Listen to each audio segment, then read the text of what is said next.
તો વડાપ્રધાન નરેન્દ્ર મોદી રાજસ્થાનના બીકાનેરના પ્રવાસે ઓપરેશન સિંદૂર પછી રાજસ્થાનનો પ્રથમ પ્રવાસ કરણી માતા મંદિરમાં પીએમ મોદીએ પૂજા અર્ચના કરી 26,000 કરોડની યોજનાનો શિલાન્યાસ અને લોકાર્પણ બીકાનેર મુંબઈ એક્સપ્રેસ ટ્રેનને પીએમની લીલી ઝંડી 18 રાજ્યના 103 અમૃત રેલવે સ્ટેશનનું લોકાર્પણ નાલ એરબેઝ પર વાયુવીરો સાથે મુલાકાત કરી શકે છે।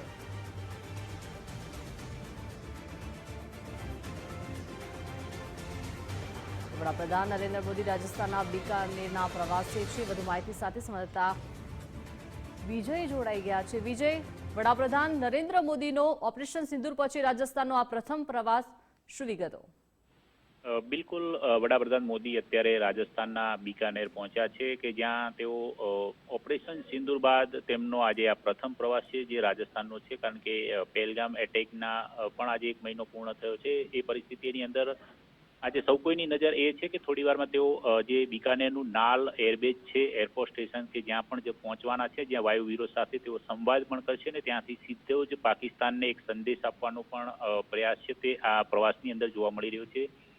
તેઓ અત્યારે બીકાનેરની અંદર છે જે દેશનોકની અંદર જે અમૃત યોજના હેઠળ બનેલા દેશનોક સહિતના કુલ દેશના જે 18 રાજ્યોની અંદર 86 જિલ્લાના 103 જેટલા રેલવે સ્ટેશનનું જે વર્ચ્યુઅલી ઉદ્ઘાટન કર્યું છે। આ ઉપરાંત તેમણે જે અમૃત ભારત જે બીકાનેર મુંબઈ એક્સપ્રેસ ટ્રેન છે તેને અત્યારે લીલી ઝંડી પણ દેખાડી રહ્યા છે।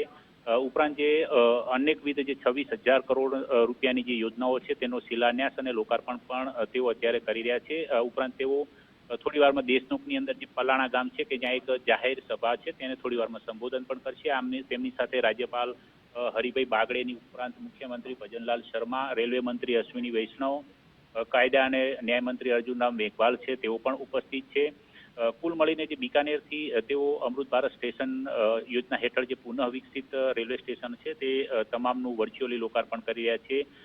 ઉલ્લેખનીય છે કે આ યોજના હેઠળ દેશભરની અંદર કુલ મળીને 150થી વધુ રેલવે સ્ટેશનોનો પુનઃ વિકાસ છે તે કરવામાં આવી રહ્યો છે અને તેની આધાર પર આધુનિક સુવિધાઓ પણ કરવામાં આવી રહી છે। આમાંથી એક બીકાનેરનું પણ આ દેશનોક રેલવે સ્ટેશન છે તે છે। આ પૂર્વે તેઓ જે કરણી માતા મંદિર છે ત્યાં પહોંચ્યા હતા। મંદિરની અંદર તેમણે પૂજા અર્ચના કરી હતી અને ત્યારબાદ હવે તેઓ અત્યારે જે બીકાનેર મુંબઈ જે એક્સપ્રેસ ટ્રેન છે તેને લીલી ઝંડી આપી રહ્યા છે અને થોડી વારમાં જાહેર સભાને પણ સંબોધન કરવાના છે।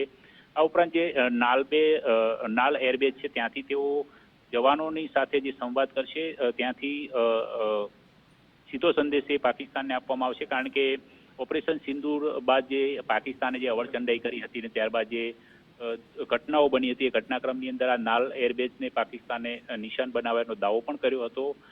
તે અરસાની અંદર અત્યારે તેમની નાલ એરબેઝની મુલાકાત છે તે અત્યંત મહત્વની માનવામાં આવે છે, કારણ કે અગાઉ પણ પાકિસ્તાને જે દાવો કર્યો હતો કે જાલંધરની બાજુમાં આવેલું જે આદમપુર એરબેઝ છે તેને અમે તોડી પાડ્યું છે, એ દાવાને ઉગાડો પાડવા માટે પાકિસ્તાનની પોલ ખોલવા માટે તેઓ અગાઉ આદમપુર એરબેઝ પહોંચ્યા હતા અને આજે નાલ એરબેઝ પહોંચ્યા છે। એટલે એક તરફ ઓપરેશન સિંદૂરની જે હજી પણ યથાવત છે તેની સાથે સાથે પહેલગામ એટેકનો આજે 1 મહિનો પણ પૂર્ણ થયો છે, તેની સાથે વિકાસ કાર્યોની રાજસ્થાનમાં વણઝાર પણ છે અને દેશના કુલ મળીને 86 જિલ્લાઓમાં અમૃત ભારત સ્ટેશન છે તેના નવીનીકરણ અને સૌંદર્યકરણ બાદ તેને પુનઃ વિકસિત કર્યા બાદ વર્ચ્યુઅલી ઉદ્ઘાટન છે તે પણ કરવામાં આવ્યું છે। એટલે કુલ મળીને 26,000 કરોડના વિકાસ કાર્યોની ભેટ તેઓ અત્યારે બીકાનેરથી આપી રહ્યા છે અને પલાણા ગામથી થોડી જ વારમાં જાહેર સભાને પણ સંબોધન કરશે। તેના પર નજર એટલા માટે રહેલી છે કારણ કે પહેલગામ એટેકનો 1 મહિનો અને 1 મહિનાની અંદર જે કરવામાં આવેલી કાર્યવાહીની સાથે હજી પણ જે પ્રકારનો દેશવ્યાપી જનાક્રોશ જે વ્યાપેલો છે તેની અંદર, કારણ કે એક તરફ આતંકીઓની શોધખોળ હજી પણ યથાવત છે, બીજી તરફ પાકિસ્તાનને વિશ્વ સમક્ષ ઉગાડું પાડવા આતંકવાદ મુદ્દે અલગ અલગ જે પ્રતિનિધિ મંડળ છે તેઓ પણ પહોંચી ચૂક્યા છે, જેમાં જાપાન, યુએઈમાં 2 પ્રતિનિધિ મંડળ પહોંચી ચૂક્યા છે અને અન્ય પ્રતિનિધિ મંડળ છે આજે રવાના પણ થઈ રહ્યા છે। તો આ બધા ઘટનાક્રમની વચ્ચે તેમની આજે મુલાકાત છે તે અનેકવિધ મોરચે મહત્વની માનવામાં આવી રહી છે અને ટૂંક સમયમાં જ્યારે તેઓ સભાને સંબોધન કરશે ત્યારે માનવામાં આવી રહ્યું છે કે નાલ એરબેઝ એટલે કે પાકિસ્તાનના જે બાવલપુરની અંદર આવેલું છે જે લશ્કરે જૈશ એ મોહમ્મદનું જે મુખ્ય હેડક્વાર્ટર હતું એ માત્ર 40 કિલોમીટર દૂર છે નાલ એરબેઝથી। એટલે એ પણ જ્યારે તોડી પાડવામાં આવ્યું હતું ને આતંકવાદને સીધો સંદેશ આપવામાં આવ્યો હતો તે જોતા ફરી એક વખત તેઓ આજે પાકિસ્તાનને અહીંથી બરાબરનું લંઘાડશે તે પ્રકારની શક્યતાઓ છે એ પણ વ્યક્ત કરવામાં આવી રહી છે, કારણ કે પાકિસ્તાનમાં ઘૂસીને ભારતની જે સેના છે તેના દ્વારા જે કાર્યવાહી કરવામાં આવીને આતંકના અડ્ડાઓને નષ્ટ કરવામાં આવ્યા, એ જે બાવલપુરનો જે આતંકનો જે અડ્ડો હતો, એ આતંકનો અડ્ડો અહીંથી માત્ર 40 કિલોમીટર દૂર આવેલો છે પાકિસ્તાનમાં.